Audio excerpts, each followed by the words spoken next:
लेख है जिसका नाम है दासोहम। दासोहम का दा नष्ट होना जीवन का उद्देश्य है। सोहम होता है ना, वो उसकी कहानी बड़ी रोचक कहानी और एक दृष्टांत से गुरुदेव ने इसको समझाने का प्रयास किया। तो पहले पढ़ेंगे, उसके बाद समझने की कोशिश करेंगे। 140 लोग जो अभी देख रहे हैं, आप सब विराजमान रहें। मनुष्य माया के प्रभाव के कारण इस समय अपने स्वरूप को पूर्ण रूप से भूल चुका है। माया ने मनुष्य को काम, क्रोध, लोभ, मोह, राग, द्वेष आदि वृत्तियों के चक्कर में फंसाकर जितना असहाय इस समय बनाया है, उतना पहले कभी देखने में नहीं आया। प्रकृति के उत्थान पतन के अटल सिद्धांत के कारण हमारे देश की आध्यात्मिक दृष्टि से जितनी गिरावट आज हमें देखने को मिल रही है, वैसी कभी नहीं देखी गई। हम गिरावट के आखिरी बिंदु को छू चुके हैं। अब इससे नीचे जाने की जगह ही नहीं बची। सालों की पराधीनता ने हमारे दार्शनिक विचारों की दिशा ही बदल दी है। महर्षि श्री अरविंद के अनुसार इस समय अंधकार भारत में ठोस बनकर जम चुका है। उन्हीं के शब्दों में यह कई कारणों से है। हिंदुस्तान में अंग्रेजों के आने से पहले ही तामसिक प्रवृत्तियों और छिन्न भिन्न करने वाली शक्तियों का जोर हो चला था। उनके आने पर मानो सारा तामस ठोस बनकर जम गया। कुछ वास्तविक काम होने से पहले यह जरूरी है कि यहां जागृति आए। तिलक, दास, विवेकानंद, इनमें से कोई भी साधारण आदमी नहीं था, लेकिन इनके होते हुए भी तामस बना हुआ है। इस संबंध में श्रीमान ने भी कहा था, भारत के अंदर सारे संसार की समस्याएं केंद्रित हो गई हैं और उनके हल होने पर सारे संसार का भार हल्का हो जाएगा। महर्षि ने एक जगह लिखा है कि हमने चिंतन करने का तरीका भी पश्चिम से उधार ले रखा है।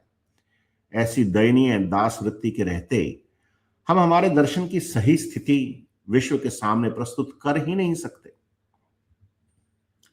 पश्चिम के तथाकथित दार्शनिक कहे जाने वाले लोग हमारे दर्शन की मनमाने ढंग से व्याख्या करके खिल्ली उड़ा रहे हैं और हम असलियत प्रमाणित करने का कभी विचार ही नहीं करते। इसके विपरीत पूर्ण सत्य की अनदेखी करते हुए उन लोगों के प्रयास के प्रति अपनी सहमति प्रदान करते हैं। इस प्रकार की दास वृत्ति का उदाहरण विश्व में ढूंढने पर भी मिलना कठिन है। मुझे हमारी दास वृत्ति का चिंतन करते समय मेरे एक आध्यात्मिक मित्र द्वारा कही हुई बात याद आ गई। प्रसंगवश मैं उसका विवरण देना ठीक समझता हूं, क्योंकि हमारे आध्यात्मिक जगत में इस समय उसी वृत्ति का सबसे अधिक प्रभाव है। मेरे मित्र ने जिस उदाहरण से उपदेश देकर समझाने का प्रयास किया वह इस प्रकार है। एक व्यक्ति ने मंत्र दीक्षा में किसी सन्यासी से सोहम शब्द की दीक्षा प्राप्त की और वह उसका जप करने लगा। थोड़े दिनों बाद एक दूसरा सन्यासी उसके घर आया और उसने पूछा, बेटा, ईश्वर का नाम जप करते हो क्या? उसने कहा, महाराज, मुझे एक संत ने सोहम का जप करने का आदेश दिया था, सो उसी को जप रहा हूं। सन्यासी बोले, बेटे, यह मंत्र तो पूर्ण नहीं है, इसके आगे एक दा लगाकर जप करो। उसने दासोहम का जप प्रारंभ कर दिया। कुछ दिनों में पहला सन्यासी पुनः आया और पूछा कि क्या यह मंत्र जप कर रहा है?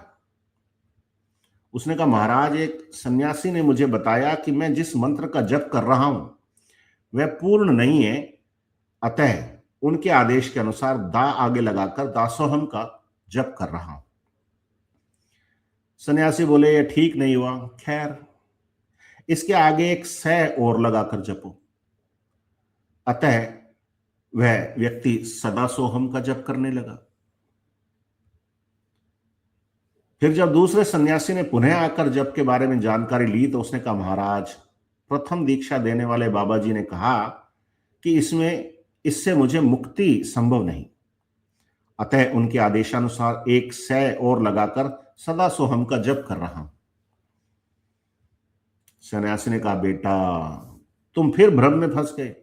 खैर कोई बात नहीं, इसके आगे एक दा और लगा दो। अतः यह उस दूसरे संत के आदेशानुसार एक दा और लगाकर दास दासो हम का जप करने लगा। आज इस प्रकार हमारे देश में दासों के भी दास बनने की वृत्ति का प्रभाव चल रहा है। ऐसी स्थिति में हम एक कल्पना करें कि हम 21वीं सदी में पुनः हमारे स्वर्ण युग में प्रवेश कर जाएंगे, तो यह मात्र मृगमरीचिका ही होगी। हमें दास वृत्ति का उन्मूलन राष्ट्रीय स्तर पर करना होगा, तभी सफलता संभव है। कैसी विडंबना है कि अवतारवाद का जनक सनातन धर्म पैगंबरवाद के सामने बौना नजर आ रहा है। पैगंबरवादी दर्शन ही दास दासोहम की वृत्ति का दर्शन है।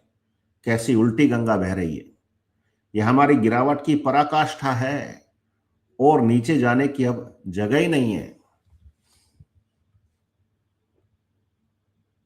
ना। जोरदार लेख, कितना तगड़ा उदाहरण है, बहुत जल्दी से समझ में आ जाएगा। अब तो प्रैक्टिकल भी इतना हो गया। फिर भी देखते हैं गुरुदेव एक्चुअल में हमें इस पूरी बात में एटलीस्ट 15 स्लाइड्स में क्या क्या समझाने की कोशिश कर रहे हैं। ये एक अच्छा उदाहरण है कि हम देख रहे हैं, सुन रहे हैं, पढ़ रहे हैं, समझ रहे हैं, और ये सब गुरु कृपा से संभव होता है। ये लेख भी बड़े मौके पर गुरुदेव पढ़वाते हैं और उसका प्रैक्टिकल भी करवाते हैं। जबकि ये लेख गुरुदेव ने उस समय लिखे जब गिनती के 10 शिष्य भी नहीं होंगे गुरुदेव के, पर उनके ऊपर जो एक्सपेरिमेंट हुआ, उसी एक्सपेरिमेंट का नतीजा ये लेख है। अब तो करोड़ों शिष्य हैं और उसका नतीजा करोड़ों गुना आना चाहिए, पर ऐसा देखने को कम मिलता है। खैर, गुरुदेव का हर लेख एक चौंकाने वाली बात से या हार्ड हिटिंग फैक्ट से शुरू होता है। तो यहां पे भी वही बात की कि माया के प्रभाव के कारण हम अपना खुद का स्वरूप को पूर्ण रूप से भूल चुके। काम, क्रोध, लोभ, मोह, राग, द्वेष आदि वृत्तियों के चक्कर में फंसकर हम जितने असहाय हुए हैं, पहले कभी नहीं थे। तो इस बात को तो कोई भी साधारण समझने वाला कह देगा कि हाँ, ये वृत्तियां होती हैं, इनका जिक्र होता है और यही सारी चीज होती है। अब गुरुदेव ने जो बात प्रैक्टिकल करके दिखाई, उससे जोड़ के देखो इस लेख को, तो आपके लेख बड़ी जोरदार समझ में आए। जिनको हम वृत्ति कहते हैं वो कोई बिहेवियरल टेंडेंसी नहीं है। वो वृत्ति कुछ आत्माएं हैं, कुछ आत्माएं जो हमारे अंदर विद्यमान है। रजोगुण, सतोगुण, तमोगुण, इन तीनों का मिश्रण हमारे अंदर विद्यमान है। और जहां तमोगुण ज्यादा रहता है, उसी के काम, क्रोध, लोभ, मोह, राग, द्वेष, ईर्ष्या, घृणा, वैमनस्य, ये सब आते हैं।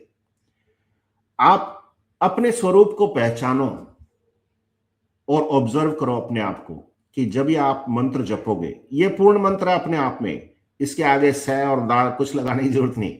जो मंत्र आप सुनोगे ना, उसकी बात कर रहा हूं। तो आप ऑब्जर्व करोगे कि यदि आपको गुस्सा आता था तो वो गुस्सा आना बंद हो गया। आपको मोह था किसी के प्रति राग द्वेष था, वो खत्म हो गया। ये परिवर्तन, ये रूपांतरण अंदर से आ रहा है, किसी के जबरदस्ती करने से तो नहीं आ रहा। उस मंत्र का प्रभाव ये है कि वो वृत्तियां, जिसको आप बिहेवियरल टेंडेंसी भी समझ लेते हो, वो वृत्तियां विदा हो जाती। इसी प्रकार नशा भी छूट जाता है। तो ये जो वृत्तियां हैं, काम, क्रोध, लोभ, मोह, राग, द्वेष, ईर्ष्या, घृणा, वैमनस्य वाली, ये सब आत्माएं बैठी हुई हैं, अपना हिसाब किताब कर रही हैं। किसी के द्वारा भेजी गई हैं, स्वतः आई हुई हैं। किसी के गण कमजोर होते हैं तो आ जाती हैं, हमारे तो नहीं आती ऐसे। कईयों के तो देखते आ जाती हैं। अब कई मेरी बात सुन रहे हैं तो ही उनके हलचल सी शुरू हो गई। तो इन सारी वृत्तियों को, जो बैठी अंदर वृत्तियां सुन रही हैं, 155 लोगों के अंदर करोड़ों वृत्तियां हैं, सब सुन रही हैं।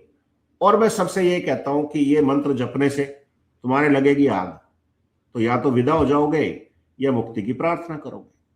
बस तब हम जब ये प्रैक्टिकल देखते हैं तो लोगों के पहले तो हजम नहीं होता, अब हजम होना शुरू हो गया और सबको पता चलना शुरू हो गया कि मेरे को अचानक क्रोध क्यों आता है, मेरे को मतलब किसी की मारपीट करने की इच्छा क्यों होती है। वो मैं नहीं हूं तो आप क्या हो फिर वो कौन है जो बदमाशी कर रहा है, आपके व्यवहार को नियंत्रित कर रहा है, आपकी मन प्राण बुद्धि और शरीर को अधीन कर रखा है आपने। उन सारे बंधनों से गुरुदेव ही मुक्त करवाते हैं और उसी संजीवनी मंत्र से मुक्त करवाते हैं जिससे कुंडलिनी शक्ति जागृत होती है और वो अपने कंट्रोल में ले लेती है आपके मन प्राण बुद्धि और शरीर को। एटलीस्ट वो तो परमात्मा की पराशक्ति है ना, तो डरने की बात नहीं है। उससे सारी दुष्ट आत्माएं, अधोगति को प्राप्त हुई हुई आत्माएं, तथाकथित वृत्तियां सब गायब हो जाएंगी। अब जो परिवर्तन आपके अंदर आया वो तो आप ही जानते हो और तो कोई नहीं जानता है, लेकिन दुनिया को तो दिखेगा ना। पहले आपके चेहरे पर एकदम गुस्सा ही झलकता था, मतलब आंखों में खून ही खून उतरा हुआ है, ऐसे होता था ना।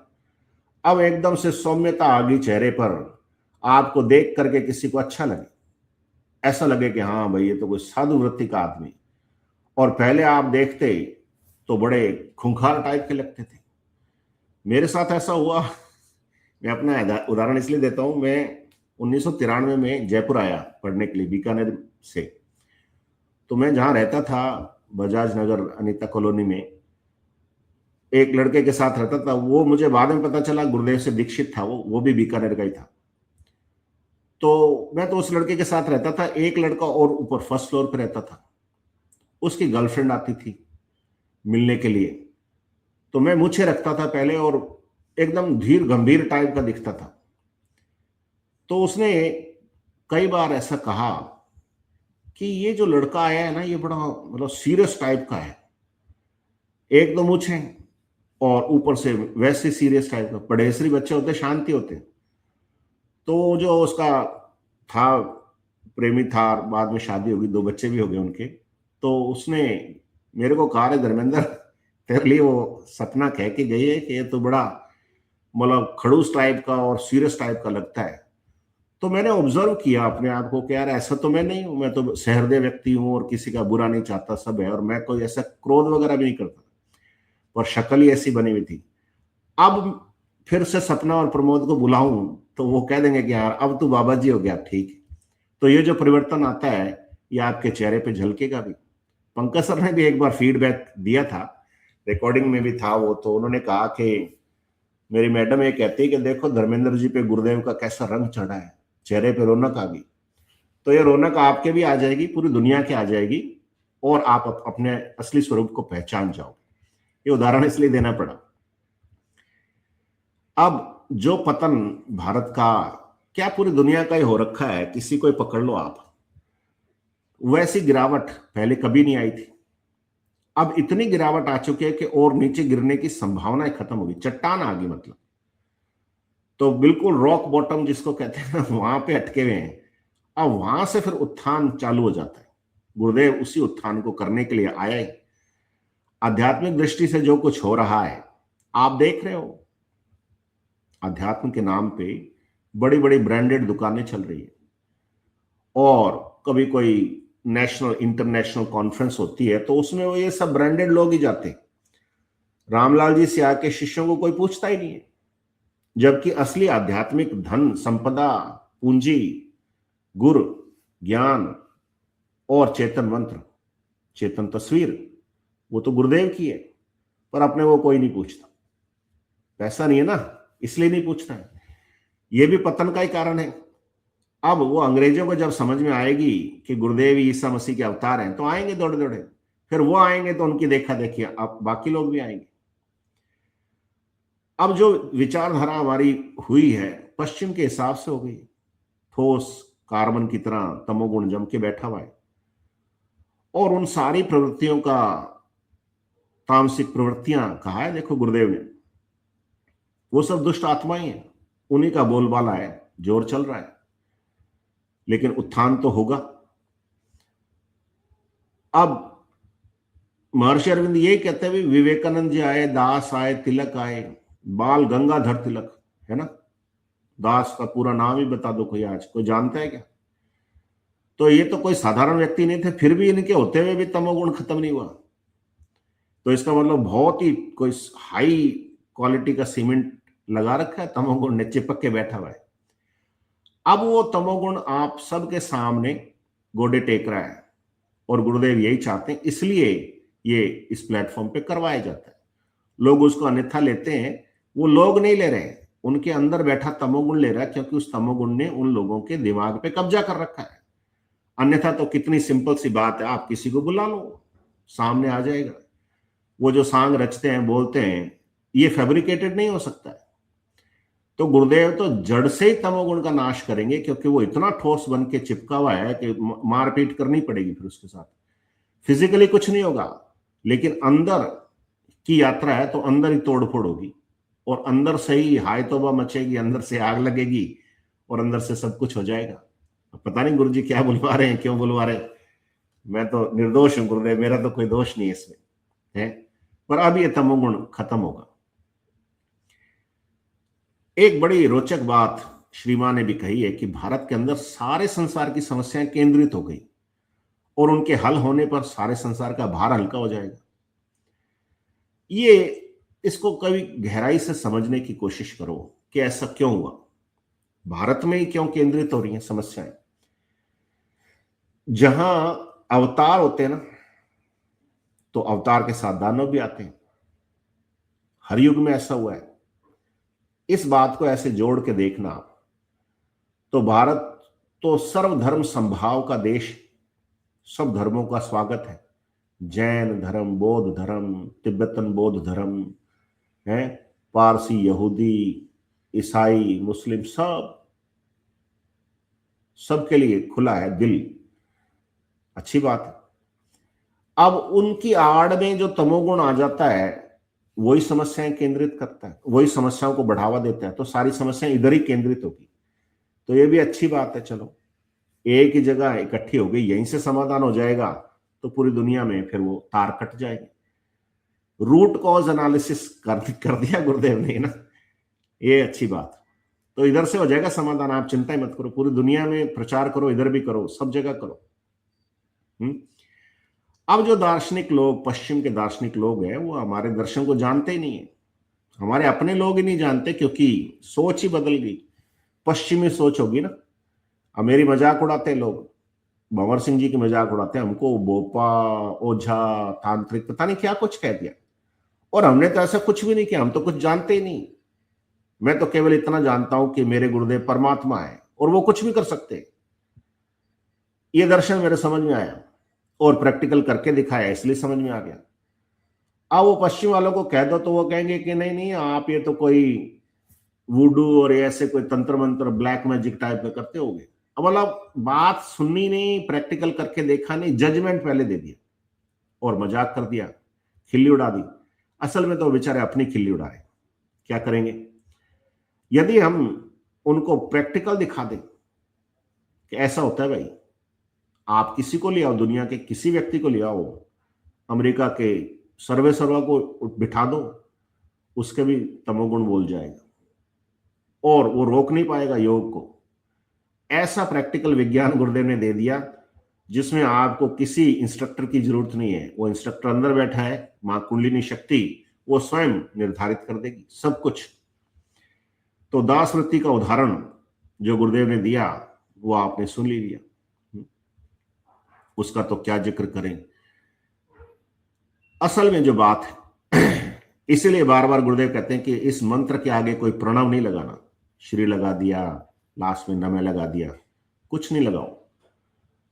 अब कई कलाकार टाइप के हैं गुरु भाई बहन अपने भी, वो भी हुए, लेकिन अंत में बात ये समझ में आई कि इन दिनों जो फीडबैक मिल रहा है वो ये है कि जब से वो गुरुदेव का वो मंत्र वाला ऐसे पर्चा दिखा रहे हैं, उससे मंत्र जाप तेज हो गया, बढ़ गया। मतलब अच्छी क्वांटिटी और क्वालिटी दोनों बढ़ गई लोगों की। अब यहां पे भी जो पूरा प्रसंग है उसमें यही कह रहे हैं कि भैया इससे मतलब मुक्ति नहीं हो सकती, और गुरुदेव ने अपने मंत्र के लिए कहा है कि ये मोक्ष का मंत्र है, जीते जी मोक्ष होने का मंत्र है। मुक्ति उक्ति तो बहुत छोटी चीज रह गई, रोग वोग कहीं दूर रह गए, ये तो जीते जी अमर होने का मंत्र है।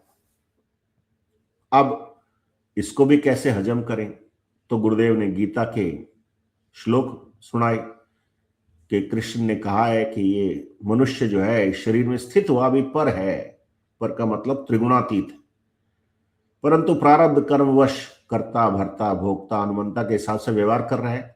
पर अंत में कहा है कि सच्चाई तो यह है कि वो परमात्मा है। तो हम महेश्वर हैं, साक्षात परब्रह्म है, परमात्मा है। अब ये बात कोई प्रैक्टिकल करके नहीं दिखा सकता, और जहां प्रैक्टिकल हो रहा है लोग उसको शक की निगाह से देख रहे हैं। तो उनकी सोच पे किसका कब्जा हुआ, परमात्मा का या पश्चिमी सोच वाली उन्हीं तामसिक वृत्तियों का? कौन अपनी दुकान छोड़ना चाहेगा? लेकिन ये सारे कब्जे गुरुदेव छुड़वाएंगे और आपको अपने असली स्वरूप से परिचित करवा देंगे। बस आप तो समर्पित भाव से मंत्र जपते रहना, आपका काम हो जाएगा, मुक्ति हो जाएगी। ये जन्म आखिरी जन्म होगा। किसी भ्रम में मत रहना, किसी साधु सन्यासी के भ्रम में मत रहना। ये अब तो मेरे को ये भी लगने लग गया है कि ये जो योगी आत्माएं छोड़ गए ना, अब ये भी पुनः लौट लौट करके आ रहे हैं कि शायद इन्हीं के शरीर के अंदर से हमारी मुक्ति हो जाए। मैं कह रहा हूं नहीं होगी।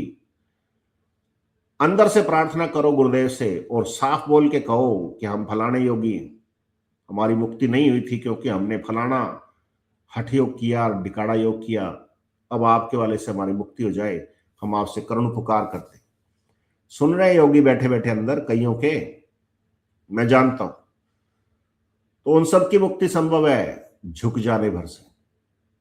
राजा जनक बहुत ज्ञानी था ना, अष्टवक्र ने एक झटके में सीधा कर दिया कि तू राजा है इसलिए मांगता है तत्व ज्ञान दे दूं तेरे को, एक चवन्नी नहीं दूं तेरे को, और तो झुक जाएगा तो इसमें देर नहीं लगेगी। तो अब तो मेरे को भी लगता है राजा जनक के अंदर भी कई योगी और ज्ञानी बैठे हुए होंगे, उन्हीं को कह रहे थे राजा जनक तो बेचारे क्यों कहें। तो मैं आप लोगों को नहीं कह रहा हूं, आपके अंदर जो बैठी है ना वही वृत्तियां जो जाना नहीं चाहती थी और सोच रही थी अपना ही राज है, उनका राज खत्म हो गया। यही चीज समझा रहे। अब एक तरफ तो कहते हैं कि 21वीं सदी में भारत विश्व गुरु होगा। हालत तो सारा खराब है, किसी दुनिया के देश को ले लो, कोई विश्व गुरु बनने को तैयार ही नहीं है। सारे कह रहे हैं भाई अमेरिका वाले को बोलने नहीं दो, लेकिन पासा पलटते देर नहीं लगती है, तो ये पासा पलटेगा। पर जो सोच हम लेकर के चल रहे हैं दासों के भी दास हो जाने की, उससे तो पासा नहीं पलटेगा। आप स्वयं परमात्मा हो, इसकी प्रत्यक्षानुभूति और आत्म साक्षात्कार इस पूरे दर्शन का सार है। यही मिशन है गुरुदेव का कि मैं आपको अपने आप से परिचय करवा दूंगा कि आप कौन हो। आप शरीर नहीं हो, ये आत्मा है। आत्मा अजर अमर है। तो वो अजरता अमरता आपके स्तर पर हो जाएगी, तो फिर आप धोखा नहीं खाओगे। कहते ना गुरुदेव कि चल रहे आगे और देख रहे पीछे, ईसा ने कहा, मूसा ने कहा, ये कार वो कार, कह रहे और पीछे चले जाओ त्रेता में, द्वापर में, सतयुग में। वो जो किया सो किया। अब आप क्या कर रहे हो? आप आगे चल रहे हो। आगे है मौत। वो पीछे वालों का नाम जपने से मौत टल नहीं जाएगी, उसका साक्षात्कार हो जाएगा, फिर मौत का भय खत्म हो जाएगा।